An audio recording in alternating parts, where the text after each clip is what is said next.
So Dark Void is a brand new third-person sort of action-adventure game coming out to 360, PS3, and PC, where they combine in-air jetpack dogfighting with on-foot cover-based combat, mashed up into a gameplay gumbo, taking place in this alien dimension called the Void.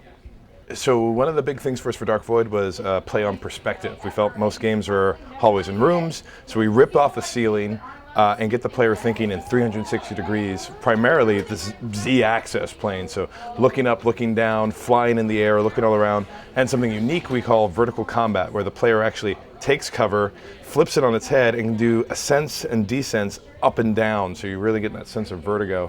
And we combine all these elements. What's really cool is that we combine all these elements all simultaneously. So it's not like, here's my flying level and here's my shoot level. It's all at the same time. So our Silent wants to know how the jetpack affects combat. So this is where Dark Void actually really shines. So obviously with a jetpack you can do a lot of dogfighting, you're dropping in alien UFOs, blowing things up in the sky, but even on the ground, the jetpack totally changes the way that you're going to fight your enemies. You can engage in a hover, fly away from the cover that you're behind, get over the enemy's head, shoot them on the way over, drop grenades on them, get behind them and punch them in the face. Or you could be on the ground, bad guys are coming from a distance, you can kick in the jetpack, fly straight at them, flip it at the last minute, and blow them up with a shotgun blast to the head. So you get all this maneuverability that the jetpack enables. One of the tricks that a lot of people like our Silent is to take the jetpack, take a sniper rifle, fly somewhere, find a little perch, and just sniper camp bad guys away as they try to figure out where you're at before going on to you. So it kind of revolutionizes the gameplay experience pretty much throughout the entire game, in air and on the ground. So Vigo the Carp was wondering about Dark Void's story. So, all right, Vigo the Carp, I'll say the full name because I think it sounds more official. In Dark Void, you play as a guy named Will. You've gone through sort of cargo run, you're a down on luck pilot, took a detour through the Bermuda Triangle and end up in an alien dimension called the Void.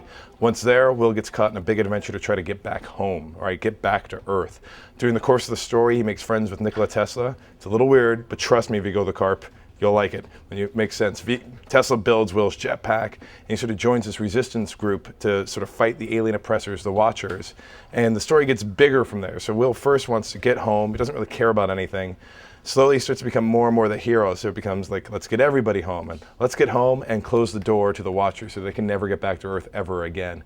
There's also a little bit of a side story here. I'm not going to do major spoilers, but I'll do enough here because it's a good question, of Will having a sort of ex-girlfriend that's along for the ride. It sounds a little cheese, but trust me, it's not like boy and girl get back together. But it's an interesting side note of like trying to figure out what went wrong between the two of them as they sort of are put in these life and death situations throughout the story of the game. So at its premise, man cast away into the void, trying to get back home, shooting a lot of aliens in the head along the way. But it's pretty cool. So thematically, we play a lot with like super science, conspiracy theories, UFOlogy. These are also like X-Files like elements that pepper the whole thing, but its basic core, you're in the void trying to get back home. Thanks, Vigo.